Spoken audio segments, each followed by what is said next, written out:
And that's exactly, you've just made the point for me, that while we all advocate for continuity, the continuity and the time has to be earned.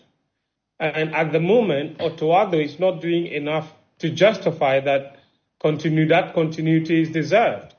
And for me, I think the only thing that is important is to show a certain level of consistency.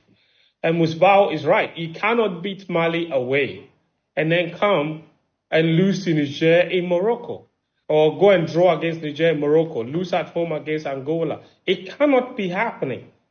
While we accept that maybe the team is going through a certain transition, we also have to accept that this is a quality enough team. It is not possible that Sudan would meet Niger and beat them.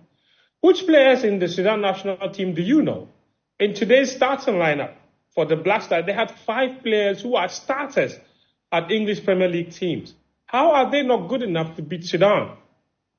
We have Otto Addo, since he's been back, he's played 6 matches. This team has conceded 10 goals. In his first stint, in 12 games, they conceded 15. Why is he not fixing the defensive issues in this team? They have been glaring. The team has a very big habit of conceding very late goals.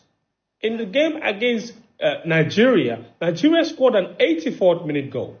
Then we played Uganda. Or it was Uganda before Nigeria. Then Uganda, they conceded an 82nd minute goal. When we played against Central African Republic, we conceded a 93rd minute goal. Against Angola, we conceded a 93rd minute goal. Today, against Niger, we conceded an 84th minute goal. How is that possible? How does that keep happening? Lack of concentration in the final minutes of the game, isn't it possible? Or maybe structural changes that he makes late in the game.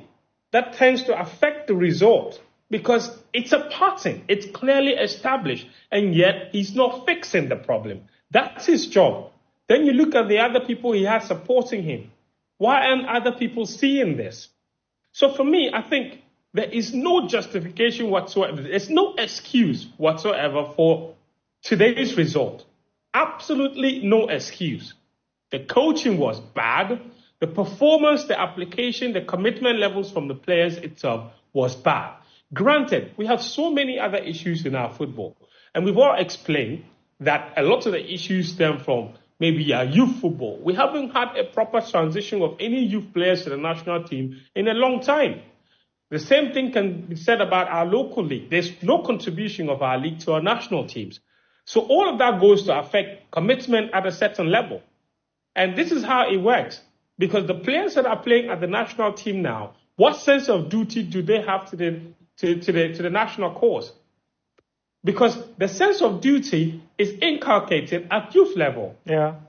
Because then they owe the country a certain allegiance, because the country contributed in a certain way, to a certain extent, to their careers. But the current squad of players that we have, how many of them can you genuinely say the country contributed to their careers? And this is quite an interesting point you are making, Fent. Go back to New Zealand 99. Then we can talk about Argentina 2001. Then we go to the 2009 Under-20 World Cup, which was staged in Africa, Egypt. You realize that a core of the national team that brought at a certain level of success had gone through our youth ranks. Michael Essien and co. And Suleiman and co. Yes. And not just going through the youth ranks. Our youth ranks actually give them the platforms to launch their careers. Now, with the current players, how many of them can you say the national team is the reason they are where they are? In today's lineup, the same as the lineup in previous game, only 2 players have played for the youth teams. And even those 2 players are academy products who would have done well either way, even without the national team. And I'm talking Kudus Mohammed and Atizigi Finito. All of the other players that played, none of them played for any of our youth national teams. So the country, in a way, did not contribute anything to these players' careers. So I ask you the question, where will their loyalty lie first? And then Fatah Issahaku to the national team? Fatah Issahaku as well was part of the setup. Fatah Issahaku played for the Black Stars. Okay, played for the under-20. Yes. at the under-20 AFCON. They won the AFCON. Yeah. So there is him, there is Kudus, and then there's Atizigi. That is 3 out of 11. It's unacceptable. In the past, you would have had maybe 3 players who have not represented Ghana at youth level in the national team. Every other member of the team would have played for the national team at a certain level. So they owe the country a certain level of duty, a certain level of commitment, a certain level of loyalty. At the moment, with the current squad we have, listen, and I don't doubt their motivation that when they play for the national team, they want to win. No professional footballer goes out there, wears the national team jersey, and wants to lose. But there is a certain consciousness that they move with. And in that consciousness, their commitment first and foremost is to their careers before anything else. So when it's time to put that crucial leg in, that crucial tackle in, that could potentially be dangerous to their careers or be debilitating to any of their careers, they're not going to do it. So those issues exist. However, having said that, we still have a good enough quality in this team to be beating teams like Niger away from home and Angola at home. And I'll tell you what, when the fixture list came out, there were only 2 fixtures that you could put your finger on and say, these are 2 matches that Ghana would get 3 points from. And that is the Niger game away and our home game. Because there's nobody out there, not you, not me, not Daniel, who was confident that Ghana would go and beat Sudan in Sudan, or Ghana would go and beat Angola in Angola. So now we didn't win against Niger. We didn't win at home. We're not beating Sudan away or beating Angola away.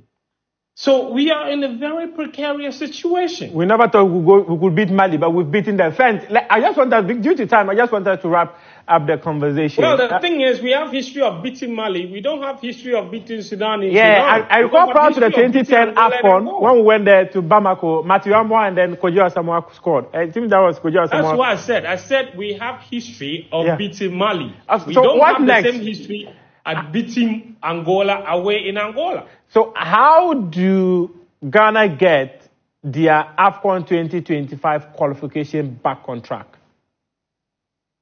Win the remaining 4 matches. They made the job difficult for themselves, but they have to deliver.